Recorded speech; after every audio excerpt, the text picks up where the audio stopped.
The trade deadline is almost here. Who comes? Who goes? Who gets called up to make starts? Let's talk about it on a special live edition of Braves Today.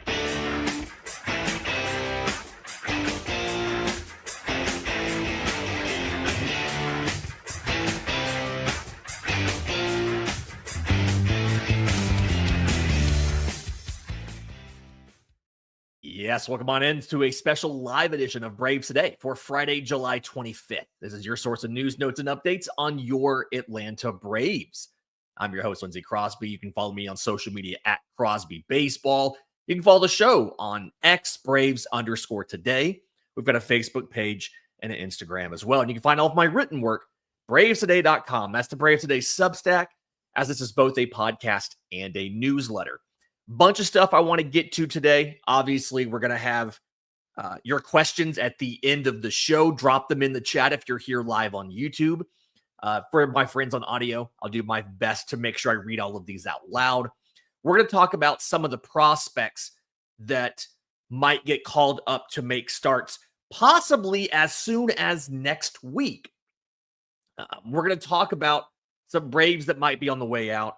But I think the first thing we need to cover is we saw the first trade of the trade deadline last night. We saw Josh Naylor moved from the Arizona Diamondbacks to the Seattle Mariners. And this wasn't a very, whelming trade. This is a very underwhelming trade, right? So the deal here was Josh Naylor going from Arizona to Seattle for left-handed pitcher Brandon, spelled with a Y for some reason, Brandon Garcia, and pitching prospect Ashton Izzy. So, here's the thing. Naylor is a good player, and I would argue that he is probably a better option than Marcell Ozuna, right? Here, Naylor is hitting 292, 360, 447. He's got almost 400 at-bats this year. I think it's 11 home runs, 11 stolen bases, and he's a lefty. He can play decent defense at first base. He's not amazing. He's not awful, but he's not amazing.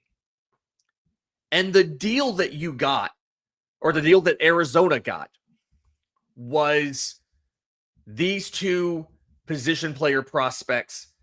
I believe MLB Pipeline has Garcia 13th. Baseball America has him 19th. It's he's a sinker slider, back end kind of guy. The Diamondbacks supposedly see him as a reliever. They don't plan to use him as a starter. And then Izzy was a 2022 fourth rounder that was in high A with a ERA of 5.5. And so it's just, what was it? I think MLB Pipeline had him at 16. He was at 13 in Baseball America. This is something where this isn't a very good package. It's not a terrible package, mind you. It's not a great package. And so seeing that, when it's a player that obviously has better offense this year than Marcell Ozuna, better speed, better power production, and can contribute defensively, and that's the package that was out there, tells me that, one, our expectations for Marcell Ozuna need to be a lot lower. And that, two, if that rumored package that my buddy Hector Gomez reported on from the Padres, this was Francis Pena and Ryan Burgett, if that deal was legitimate, if that was a legitimate offer, Atlanta absolutely would have jumped and taken that right away. So I do expect Marcell Ozuna to get moved, right? He's going, in some way or another, he is not going to be on the roster this time next week. Either they move him in a deal for something, or they put him on the IL, right? And That way you clear up the DH spot, the DH stuff and everything. And I want to clarify here on the Hector Gomez thing. It's entirely possible that the conversation was like that was maybe what Atlanta asked for from the Padres, and that's as far as it went. Right? Like we don't know that the deal was close to being done. The talks had intensified. Talks intensifying can technically be we went from are you interested to we discussed an offer, right? And Eddie makes a great point in the chat. I also put this on social media the other day. Hector Gomez has a personal relationship with Marcell Ozuna. So he has a reliable source here. And it's in you can be correct in saying the talks have intensified if it goes from, hey, we're thinking about Ozuna to, okay, here's what we would ask for if you wanted him. That is the talks intensifying. But it sounds like based on the return we saw for Josh Naylor, not Bo Naylor, for Josh Naylor. There's a third Naylor brother, by the way. He was drafted, I think, last year. There's 3 Naylors in baseball. One's a catcher, one's a first baseman. I don't know what the other one does. But I think we can kind of see now if that was an actual offer that was on the table, Atlanta would have needed to jump on that right away because the Josh Naylor return tells us that we're probably not going to get what we were expecting for Aaron Bummer. I've got a couple trade options. Thank you, Smith, in the chat. Miles Naylor was a compensatory pick by the A's in 2023. He's a left side of the infield guy, shortstop, third baseman. I knew he was the most athletic of the 3, but I couldn't remember if he was an infielder or an outfielder. So thank you for that there in the chat. I think Braves Today has the best YouTube chat of any Braves podcast out there. So thank you guys for being here on a special live episode on Friday. Again, I have a couple starred already. Leave your questions, leave your trade ideas here in the chat. We'll talk about them in the mailbag section a little bit later in the show. But again, I expect Atlanta to do something to get Marcell Ozuna off the everyday roster. Maybe they IL him and he has the surgery now. But again, I expect him to get moved. I expect him to go somewhere else, right? And to go along with him, there's a couple other questions about who might get moved. Shameless plug. I wrote this up today over on Braves Today about we all think Ozuna is going to get moved. We talked about that yesterday. But some of the other options, Raisel Iglesias, absolutely also a lock for getting moved. Sorry for laughing. Patrick in the chat dropped in here. Missed the old Name That Molina segments. It's never too late for Name That Naylor. We're going to have to start doing that, especially if Atlanta gets one of the Naylors. That's going to be a fun sometime in the future. That'll be a fun thing to do. I completely forgot about that Name That Molina segment that everybody used to do when it was which of the Molina brothers did this. Okay, so for Raisel Iglesias, we got to point out he's been better recently, except for the Grand Slam on Saturday. Okay, if you don't necessarily count that, so since he got moved out of the closing role in early June and into lower leverage work, and he eventually earned the 9th back, right, by the beginning of July. But he put up a 13 2/3 scoreless inning streak, 6 hits, 1 walk, 18 strikeouts. I talked about this, I think, on social media around the time of the Grand Slam. He was really kind of minimizing how much he threw the slider. The slider was the problem again on Saturday. And this season, if you're trying to figure out how big of a problem the slider has been, this season, among all pitchers who have thrown at least one single pitch 50 times, right? So 50 fastballs, 50 sliders, splitters, whatever. Raisel Iglesias' slider is the second worst pitch by run value per 100 pitches in all of baseball. It's been worth negative 11.5 run value. The only pitch that has been worse is the slider of Alexis Diaz. He was traded from the Reds to the Dodgers. He went down for a little bit. He came back up the other day. I think they used him and then sent him back down. He's thrown exactly 50 and he's at minus 12 run value per 100 pitches. And it's also his slider. So that's the second worst. Iglesias' slider is the second worst pitch in baseball this season on a rate basis. Kind of wild, absolutely. Okay. He's been good outside of that. I absolutely expect somebody is going to want him because they're going to have the idea of he can pitch the 7th, he can pitch the 8th, he can fill in a pinch. And there are organizations, we don't think about this a lot. There are organizations that believe that they know better than you. And that's just like the collective you. And they think, hey, this organization couldn't handle that guy right, or they couldn't fix him, or they couldn't make him into the better version of himself, but we can do that. Sometimes you're absolutely right when you say that. The Atlanta Braves took Pierce Johnson out of Colorado in 2023. They changed his position on the rubber. They changed his pitch usage, ramping up that curveball. And he had one of the lowest ERAs of any post-deadline pitcher in baseball. So absolutely, like, somebody's going to get Raisel Iglesias from you. But I don't expect them to have him throw a bunch of sliders over there, right? They're probably going to stick with, hey, go back to throwing your sinker more. You've really minimized the sinker for your four-seamer and your changeup. Bring the sinker back and don't throw nearly as many sliders. And when we do, we are obviously throwing that out of the zone trying to get chase. We don't even want it to come close to the strike zone, right? So we'll see what happens there. I expect him to go. The big question that I think we all want to know about, not just me, is Pierce Johnson. Does he move? What other relievers? I think Aaron Bummer might be on the way out. We'll talk about that next, right here on Braves Today. Welcome back to Braves Today. Lindsey Crosby with our Friday live show. Thank you to everybody who's here. Reminder, if you have questions, I've been starring a bunch of stuff. I think I'm at 6 or 7 questions starred right now for the final segment to do a mailbag.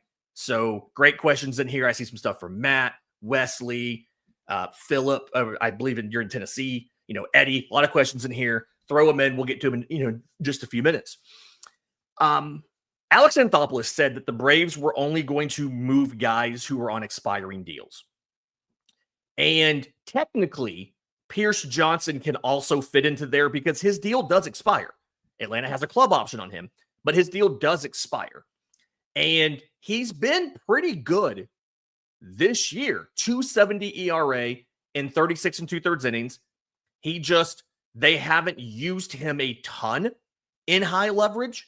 He's been good for the most part in high leverage, except for 2 very obvious and egregious failures when he was filling in as the closer in San Francisco and blew 2 straight saves, right?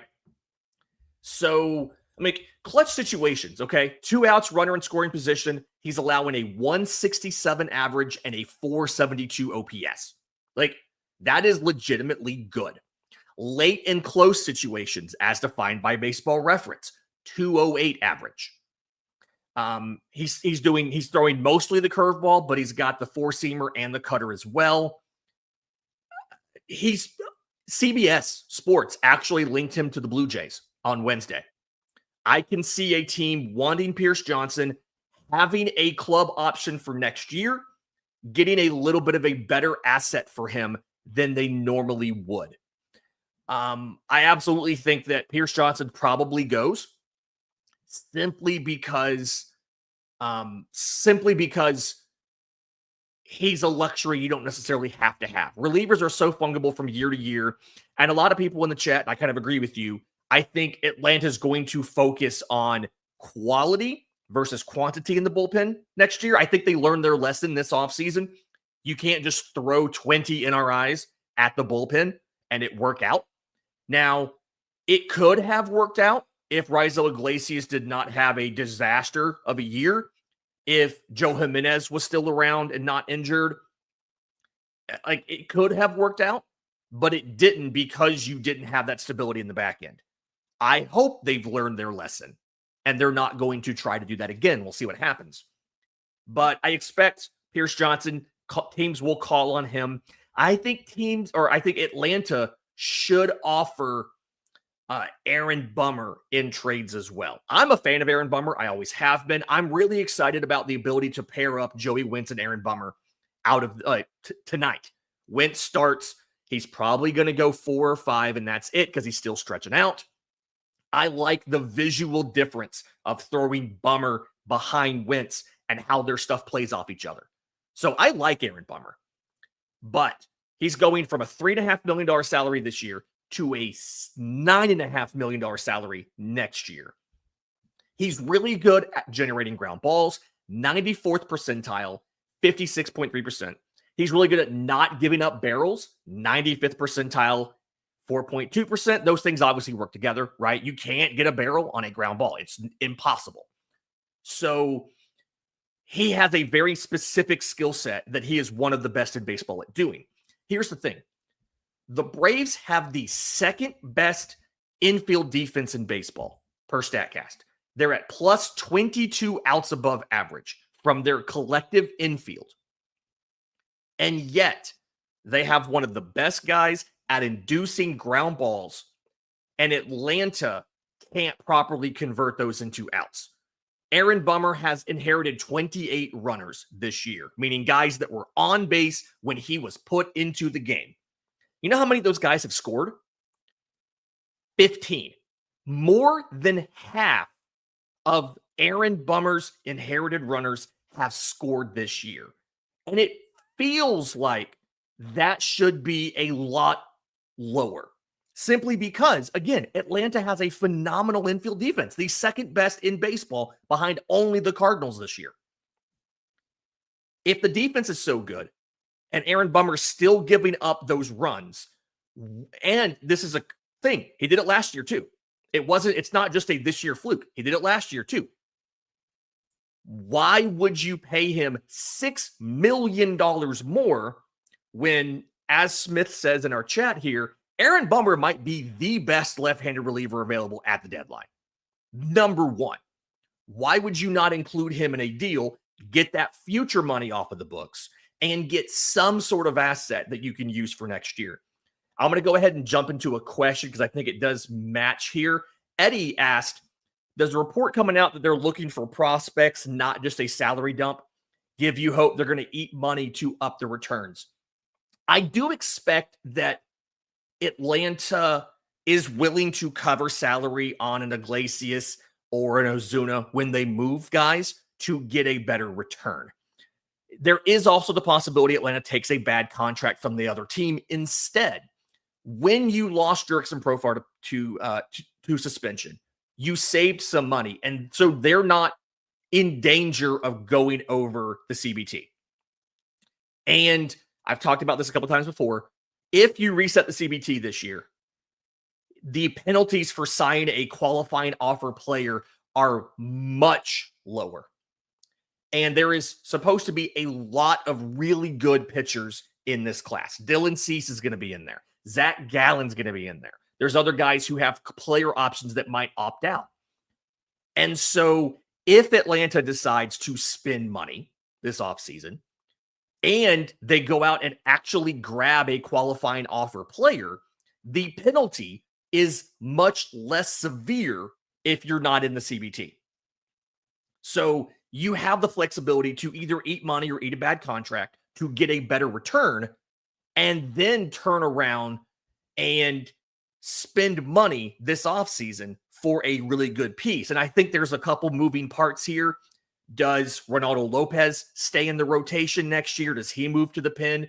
Does Grant Holmes become a swing man? Does he stay in the rotation? He's been really good. Preview of an upcoming newsletter next week. His fastball has been one of the worst fastballs in baseball. We'll talk about that again next week. He also, I think he, at one point in time, maybe last week, was leading the National League in walks. And so, we're going to get to some of that stuff, but Atlanta has options to move guys to the pen when you project what their rotation should be, provided everybody returns healthy. And that's not even assuming that they sign anybody for the rotation. And I feel like they've learned their lesson. They've lost enough guys where they probably will. In just a second, though, filling the rotation this year, let's talk about the prospects that might get called up and when to make starts down the stretch for Atlanta, because you could see one as soon as next week. We'll discuss that next right here on Braves Today. Welcome back to a live mailbag episode of Braves Today for Friday, July 25th. I've got, I think, about 10 starred questions real quick. I think I have one of them twice. Micah sent one, and I think I missed it the first time I started again. But really excited to get to all these questions in just a second. Before we do that, though, I want to talk about prospects that might come up, because we've seen the starting pitchers you had at the major league level. We've seen some of them stumble. Davis Daniel didn't do great. He was since optioned down. And that's the first spot that's going to come up. So your weekend rotation, Joey Wentz is tonight. Grant Holmes is on Saturday. Bryce Elder's on Sunday. And I do think it's an open question whether or not Bryce Elder sticks around, or if Bryce Elder ends up maybe getting moved in the offseason. I don't think they'll move him now, but I do think it's possible in the offseason they decide to move him simply because he's not really been effective at the major league level in a while. It feels like a change of scenery kind of thing is needed unless they can fix him. And again, there's always a team out there who thinks, hey, we can fix this guy, right? We can make him better. They're not good at this. We're good at this. The hubris is big in Major League Baseball. But Monday, the series opener in Kansas City, that would have been the Davis Daniel starting spot. And right now, there is nobody for that spot. So either they're going to try to go with Dane Dunning as the bulk guy in a bullpen game, or they're going to have to call somebody up. And as of right now, I'm assuming they're probably going to try to go with Dane Dunning in a bullpen game. Snit's been outspoken that they don't like the bullpen games. They don't want to keep doing the bullpen games. But if you're going to call somebody up for that game, unless somebody gets bumped in Gwinnett, I think the answer is going to be Blake Burkhalter. Former Auburn reliever Blake Burkhalter, he's been starting. So Austin Cox pitched last night for Gwinnett. He would be out for Monday. Hurston Waldrop pitches tonight for Gwinnett. He'd be out for Monday. J.R. Ritchie goes on Saturday. Didier Fuentes goes on Sunday. None of those guys would be available. Blake Burkhalter could potentially be a guy that gets called up. I've been advocating for Blake Burkhalter for a while. Do I think he's ready? Probably not. He's made 2 starts in Gwinnett though. 10 innings, 9 hits, 4 runs, 7 strikeouts. He has walked 7. It is a different baseball. You have to know the AAA baseball is the major league ball, but AA doesn't always use the major league baseball. They use a lower quality of ball. The lower minors is definitely the lower quality ball. AA sometimes gets the major league ball and sometimes doesn't. And as I understand, in the AA Southern League, they've not been using the major league ball. So he has a different baseball right now. And it's entirely possible that they call him up. There is a report out there that the Braves are considering moving Blake Burkhalter to the bullpen for the rest of this season. They still want him to be a starter, but they're considering moving him to the pen because of his innings. He did throw 72 innings last year coming back from Tommy John. He's already at 82 now, and you still have, I believe the AAA season doesn't end until maybe the second week of September. So you'd be looking at 6 weeks and probably 7 or 8 starts. So that would put him around 120 or so innings. I could see where they would maybe want to put him in the pen to hold off. But I do think he is the number one candidate to get that spot start on Saturday, assuming they don't go with Dane Dunning in a bullpen game. After that, the next prospect, pure prospect, that probably deserves a chance to come up and start is going to be J.R. Ritchie. A lot of the media has Ritchie now as Atlanta's number 1 prospect, number 2 prospect, right there behind Caminiti sometimes. But he's also in AAA. He hasn't fared as well, but he's still a guy that it absolutely feels like they are a believer in him and what he did. He started the futures game, obviously, looked pretty good.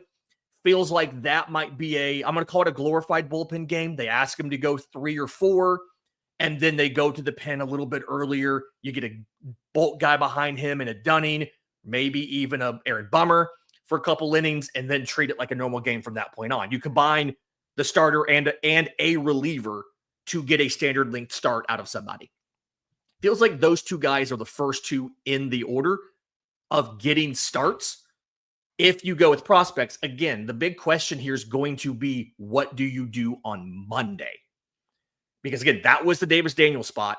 He was optioned down. Unless you put a major league starter on the IL, he can't come back up. So he can't make that start. And again, Austin Cox pitching, Hurston Waldrop, J.R. Ritchie, Dieter Fuentes.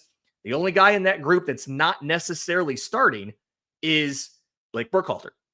So we'll see what happens there. They also have the option to use a reliever who's been working as a starter, oh my gosh, I cannot remember his name. Pitch for Atlanta in the Jackson Stevens. They've been using Jackson Stevens as a starter a little bit. They may try to go to something like him. Again, glorified bullpen game. You're probably backing him up with a Dane Dunning or something like that. So that's the two things to watch for. We won't actually find out who the starter is for Monday until the game notes come out on Sunday. So in the game notes, the media, we get the game notes emailed to us before the game. It's usually after the lineup, before Snit meets with the media. We get the game notes emailed to us, and in the game notes, they print the pitching matchups for the next series. That's the first time that we are told when it is. I always put those out on social media immediately as soon as I get those. That is probably when we'll find out what the Braves do on Monday. But I do think, especially if they put it as a TBD, it's probably going to be, we make a roster move on Monday morning and call somebody up for Kansas City. In just a second, let's get to y'all's questions. There's some really good stuff in here. I want to cover as many of these as I can in as much time as I have. We'll do that next, right here on Braves Today. Final segment of Braves Today. Thank you so much to everybody who's here with us live on YouTube for the mailbag here. First one ties back. It came from the first segment, so my apologies in taking so long to get to it. But came from Wesley here. Are we surprised that the Braves haven't made any deals yet, despite being out of the race? The big thing that I've learned about Major League Baseball and the way that they do some of this stuff, deadline spur action. And that's really also it. NFL's the same way. NBA's the same way. Deadline spur action. And so I'm not shocked that Atlanta wasn't the first team to make a deal. AA does like to jump pretty early when he has the opportunity. I think about free agency. Every free agency, except for the most recent one, Atlanta makes a signing pretty early. They jumped in on Ronaldo Lopez. I want to say it was still October when they got Ronaldo. Like, they jump in pretty early every year, minus this most recent one. But it does take two here. And a lot of teams are trying to figure out what their options are.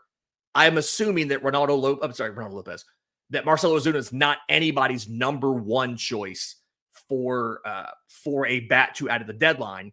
So it's probably something where, like, Seattle obviously got priced out of Eugenio Suarez, and that's why they pivoted to Josh Naylor. I would imagine that Atlanta would end up being a fallback option if somebody else loses out on Eugenio Suarez or thinks the price is too high. So I would expect a deal to come. My guess is going to be probably Tuesday, which I would love it to be a lot earlier. I'd love the certainty of knowing, but it just feels like it's going to be probably Tuesday, knowing that the deadline is on Thursday. And I still think that's early. A lot of these deals don't happen until the day of the deadline. So we'll see what happens there. Micah, I would give up Bummer and Iglesias for Luis Angel Acuna and some AAA prospect if that comes from Ronald and he says that will make him stay in the future for a discount. There is something to the idea of finding, like, what does it take to get Ronald to re-sign? And Things like that, I think, would help. But I do think ultimately it's going to come down to the money. Atlanta, and I think I said this last week, Atlanta's going to have to come up from what they're comfortable with. And Ronald's going to have to take a discount to stay. Chipper did that, all of that. From a purely baseball perspective, I'm not the biggest believer in Luis Angel Acuna. I think his ceiling is probably utility guy. But if you go out and acquire him, which I had this in, I want to say I had this in the Ozuna newsletter on Thursday. The last time those two teams made a trade was June 2016. So it was different managers for both teams. Different general managers for both teams when they made a deal. So that's absolutely, if you get him, you're getting him to be a bench guy, a motivational guy, and to keep Ronald happy. I still ultimately think Ronald, re-signing or not, is all going to come down to money. How far is he willing to come down? How far is Atlanta willing to go up? And what is the length of the deal? But that would be nice. I wouldn't mind having him. The guy I'd rather have, if you're going to get somebody in Ronald's family, the guy I would rather get would be Michael Garcia of the Royals. That's his cousin. And I think Michael Garcia is much better than Luis Angel Acuna. I've been a fan of Garcia for a couple of years now. He didn't really break out until this year, but I'm really happy for him. I'm really happy he figured it out, but I'm really excited about him. And I think his athleticism's enough where you could try him at shortstop. He's played second and third mostly over there. But I think you absolutely could try Michael Garcia at shortstop in Atlanta. And again, he'd be playing with his cousin in Ronald. So I would rather do that deal than go to the Mets and give a division rival something. Eddie asked, would a 1-for-1 of Burgett for Ozuna go through? Probably not. I think if you were to get one of those two in the rumored deal, on a 1-to-1, you'd be more likely to get the reliever than you would be to get Burgett, simply because Burgett's been pretty good as a spot guy. I had the stats here a few minutes ago. 31 and 2/3 innings in the majors. Burgett is 1-0 with a 2.84 ERA. That's typically not the profile of a major leaguer that you give up on in a deal for a rental, right? Those stats are good enough where they would want more. Now, if you combined Ozuna with Iglesias and you covered the money for both or something, do they maybe do it? Possibly. But I don't think just a 1-to-1 straight up deal like that goes through for Burgett. You might be able to get just a reliever for that. There's a related deal or a related question here from Philip. If we got those two prospects, would they not immediately be top 10 prospects for the Braves? The reliever would not. I do think Burgett would hop into the top 10, and Fangraphs actually had him in their recent update, had him as the number 3, right? They had him as, I think, the number 2 or number 3 player in San Diego's system. But ultimately, it's just yes, Burgett would be up there. The reliever would not. Atlanta has enough pitching where relievers are going to slot lower. That's just how it is, unless you look like you could be a future closer. Matt asks, what are the realistic options for offensive improvement next year, other than hoping on a wing and a prayer that guys don't underperform again? I think the key here, I mean, you're kind of right. You need guys to just not underperform. I do think Michael Harris and Ozzy Albies are the key to this, right? And I want to point out, I pulled the stats this morning. So since Michael Harris changed his stance, he's hitting 294 with a 441 slug. Okay. In the homestand, since the All-Star break, he's hitting 261 with a 391 slug. But his expected stats, I know people don't love expected stats. His expected stats, 311 expected batting average, 516 expected slug. He made a lot of mechanical changes. We talked about him on here on the game or on the show. And they're starting to pay off. Now, the question is, can he maintain that? Can he keep doing that? But I absolutely think if those guys don't figure it out, you've really got only 2 or 3 options you can improve offensively. And it'd be center field, second base, and shortstop. And the bar at shortstop offensively is very low to get better. It's very high defensively, right? Nick Allen's so good. And I do think their preference would be get center field and second base, those players figured out, and let Nick Allen bat ninth, give you gold glove defense, heck, platinum glove contending defense, and, put down some timely bunts and be a little speedy pest on the bases. I think that's what they would prefer to do. So, but yeah, to your point, there's not a lot of options. You would get better performance out of DH ever since you would go to Baldwin and Murphy together.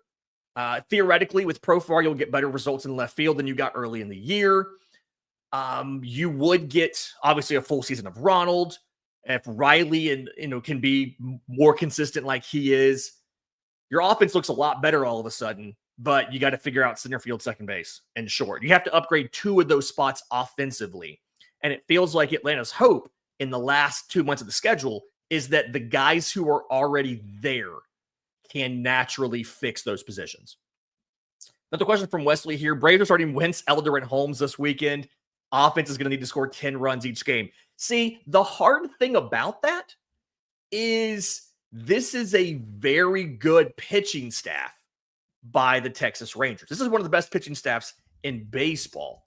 Now, the lucky thing for Atlanta here, right, is you don't face Jacob deGrom. And this is a trend. Atlanta has not been facing the frontline starters of all of these teams. Like, the last legitimately great pitcher the Braves faced was June 29th. You absolutely, you lost to the Yankees at home. You didn't face Max Fried or Carlos Rodon. You lost to the Giants at home. You didn't face Logan Webb or Robbie Ray. That's 4 All-Stars that you did not need to face, and you still lost both of those series.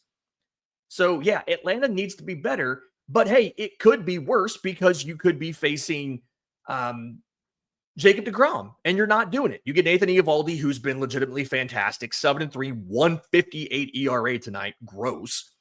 But then Kumar Rocker, ERA of 5.5. Jack Leiter, 4.25. Both of those guys are really good when they're on, and they're really bad when they're not. So the hope is that the offense can do more like what it did in games 1 and 2 versus the Yankees, and you can hold an anemic pitching offense in Texas at bay. But yeah, you got it. It's on the offense this weekend. It's absolutely on the offense. They have to capitalize on their opportunities against Rocker and Leiter. Traded for a copy machine. Interesting. There's probably a story there, I'm sure. I don't remember a player traded for a copy machine. I do remember a player traded for a turkey one time. He was traded between a minor league affiliate and independent ball back when they could make those trades. And he was traded for a massive turkey to feed the team. Wild story. Anyway. Do I think Luis DeVries could be on the table in a Murphy to San Diego trade? They may overpay for a catcher. I don't think if that trade happens, it would happen at the deadline. I think it would happen in the offseason. It's incredibly hard to integrate a new catcher into a lineup and into a pitching staff in season for a contender. I personally don't think they should trade Sean Murphy. We got a little bit of intel from a national writer. Let me figure out who it was real quick. Buster Olney said he had spoken to MLB front offices who had reached out about Murphy and were told no. The exact quote here, quote, Sean Murphy's name has been tossed around in trade speculation, but according to sources, he is not available. He's playing well this year, and he'll be playing under a high-value contract for the next 3 seasons. And he gives the contract details.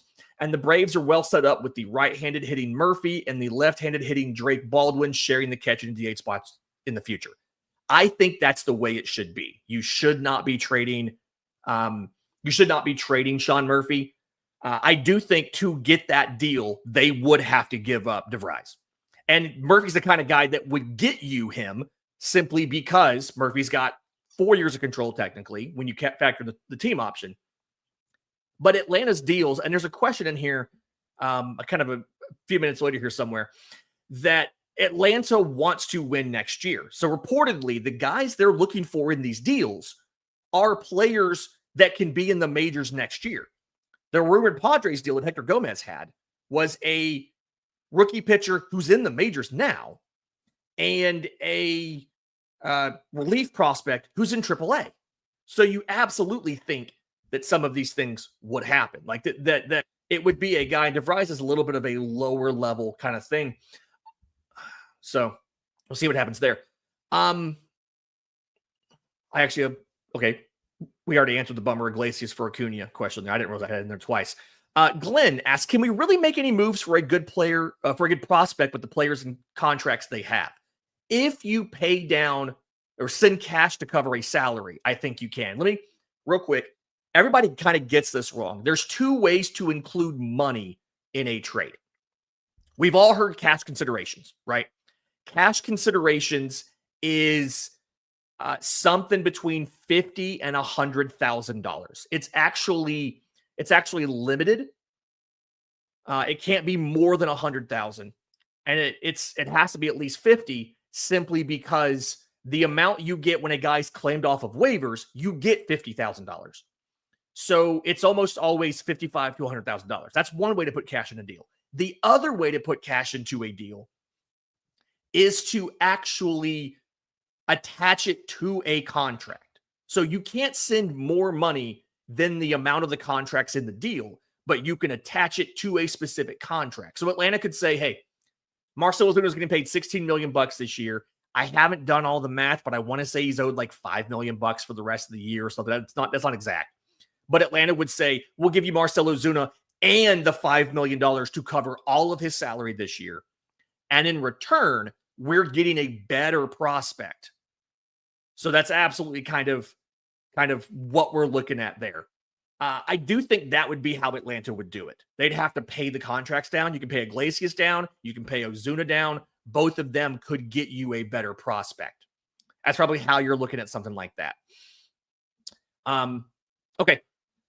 Braves Thrills. I've always loved seeing your name on here. It's a bunch there. Should the Braves trade for some pitching depth and controllable established arms? I absolutely think they should. That was one of the reasons I was excited about the possible Padres deal, was getting Burgett, who can be a reliever. He can be a starter. Having more of those swingman type guys, right?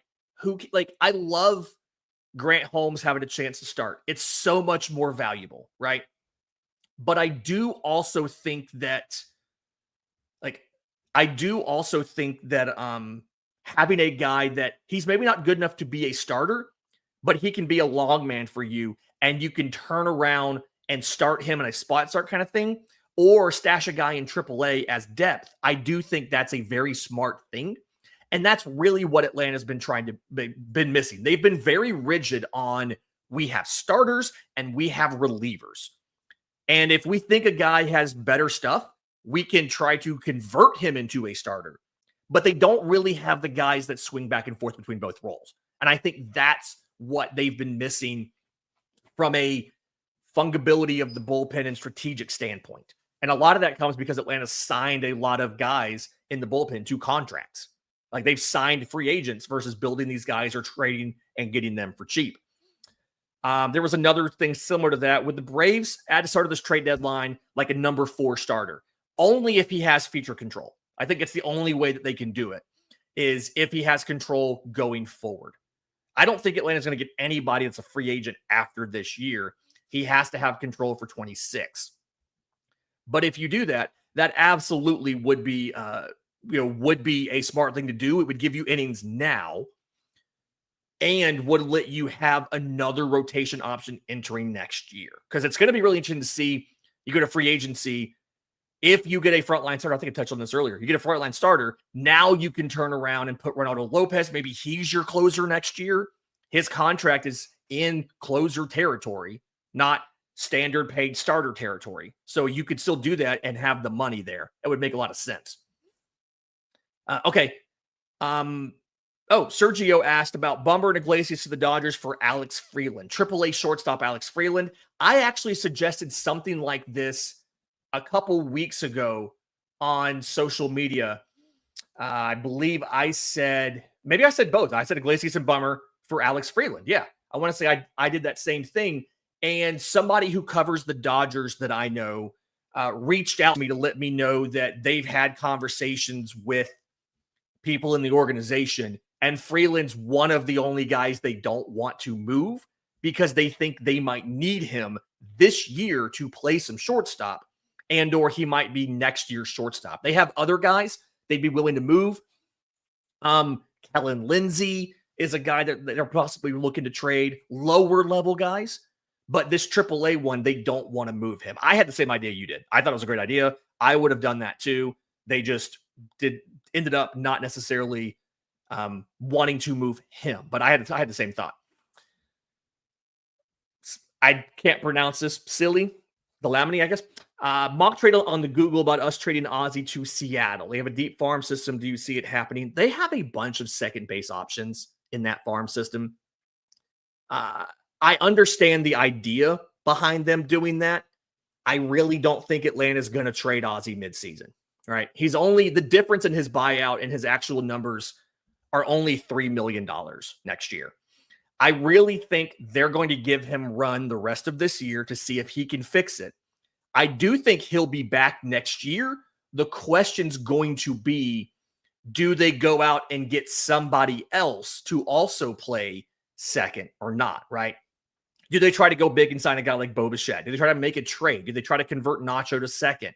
Like, do they bring in competition for Ozzy? I think they should either way, but I do feel like they're going to end up keeping him. I just don't think they're going to end up moving Ozzy mid-season. He is the longest tenured Brave, and a lot of that stuff matters to AA and to the organization. Sergio says, Kyle Schwarber at DH in 26 would fix the lineup. If we complain, okay, he would give you a reliable source of power. Yes. If we talk about not liking the whiffs that Atlanta has in the lineup, it's going to be really annoying to have Kyle Schwarber. He does walk a lot. He hits for plenty of power. I do think, though, the game is trending towards not having permanent DHs because you can give your guys some more time off and some more rest and things like that. So I do actually think that doing something like that would be detrimental to the ability to give guys rest days next year. Am I going to be happy if Schwarber comes here? I'm going to be like, you know what? That's probably a pretty good deal. He'll give you some power. I would love to have the DH spot open so that you can rotate a Ronald in for a half day, Profar in for a half day, whatever it is, and hopefully keep guys a little bit healthier and a little bit fresher throughout the course of the season. A couple more. Oh, did we have a trade that went on during the show? Mets have acquired Gregory Soto for Wellington, Aracena, and Cameron Foster. I think I missed that. You guys dropped that in the chat a few minutes ago. I think I missed that when it happened. Aracena, I think, is a top 20 prospect.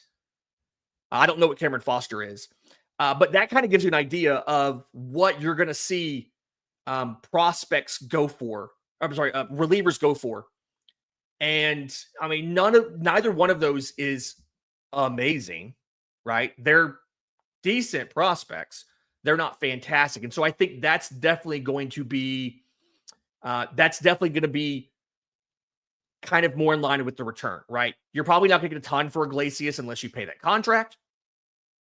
You're probably not going to get a great return, maybe unless you package some guys. Again, I would package, maybe packaging Bummer and Iglesias, packaging Ozuna and Iglesias just to have the money make more sense.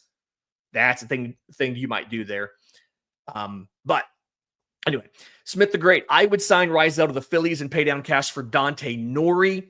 Would be the best outfield prospect in the system. You keep having these really good ideas, Smith. I credit to you. I've noticed in a lot of the chats that you have pretty good ideas on prospects and minor leaguers and all of that. So shout out there to you.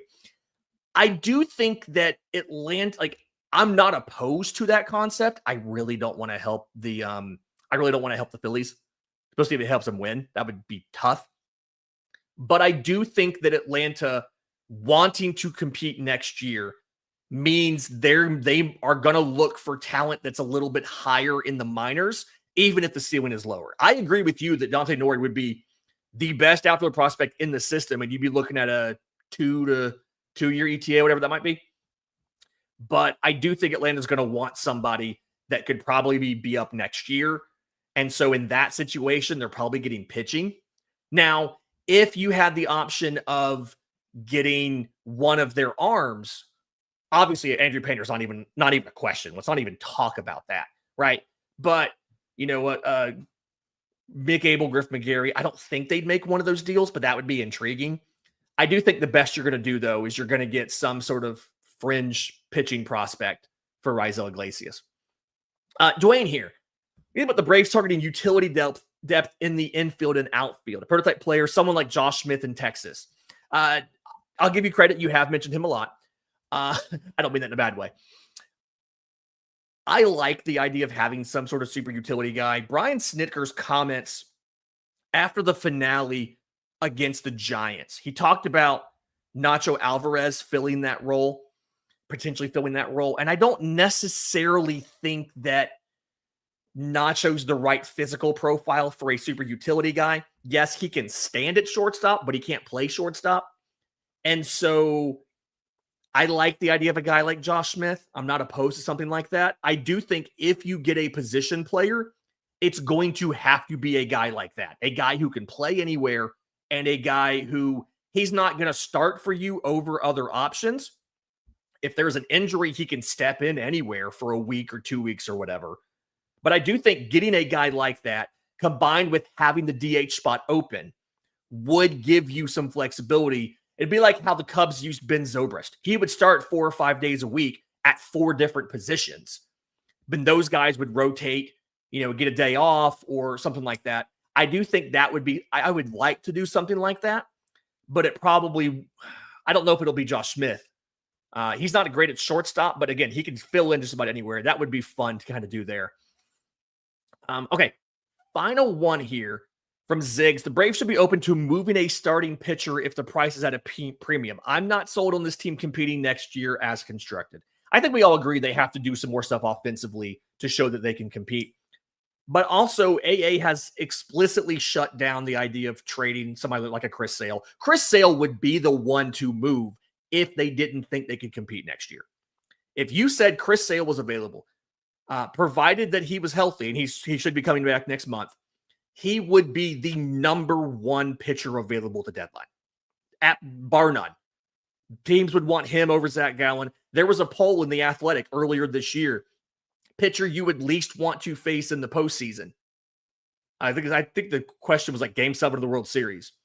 And Chris Sale had won it with more than double the votes of anybody else.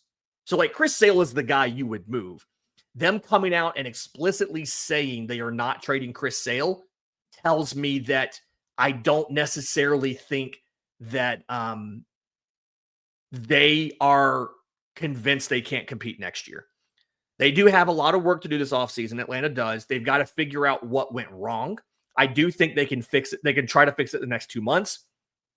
And they're going to need to be aggressive at going out and getting pieces in free agency, pitchers, multiple, preferably a starter, somebody who can start in the postseason, and some bullpen guys, including somebody who can step in at closer.